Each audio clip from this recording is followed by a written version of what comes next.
വീണ്ടും വാർത്തകളിലേക്ക്. CPIM ഇടുക്കി ജില്ലാ സമ്മേളനത്തിന് തൊടുപുഴയിൽ തുടക്കമായി. ഇന്ന് നടക്കുന്ന പ്രതിനിധി സമ്മേളനം CPM സംസ്ഥാന സെക്രട്ടറി MV ഗോവിന്ദനും പൊതുസമ്മേളനം മുഖ്യമന്ത്രി പിണറായി വിജയനും ഉദ്ഘാടനം ചെയ്യും. ഇടുക്കിയിലെ ജനങ്ങളെ ബാധിക്കുന്ന ഭൂപ്രശ്നം അടക്കമുള്ള വിഷയങ്ങൾ സമ്മേളനത്തിൽ ചർച്ചയാകും. ജില്ലയിലെ വിവിധ സ്ഥലങ്ങളിൽ നിന്നും തുടങ്ങിയ ജാഥകൾ സമ്മേളന നഗരിയിലെത്തി. 17 വർഷത്തിനു ശേഷമാണ് CPIM ഇടുക്കി ജില്ലാ സമ്മേളനത്തിന് തൊടുപുഴ വേദിയാകുന്നത്.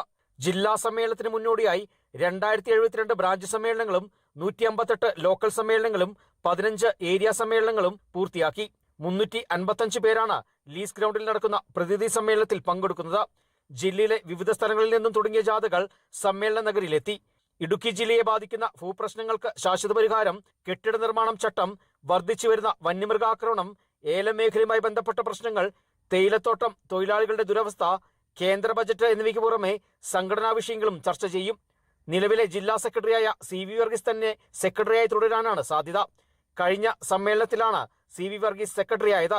ജില്ലാ കമ്മിറ്റിയിലേക്ക് പുതിയ ആളുകളെയും കൂട്ടിച്ചേർക്കും. 6-ാം തീയതി നടക്കുന്ന പൊതുസമ്മേളനം മുഖ്യമന്ത്രി ഉദ്ഘാടനം ചെയ്യും. 50,000 പേരാണ് സമ്മേളനത്തിൽ പങ്കെടുക്കുന്നത്. Kerala vision news, Idukki.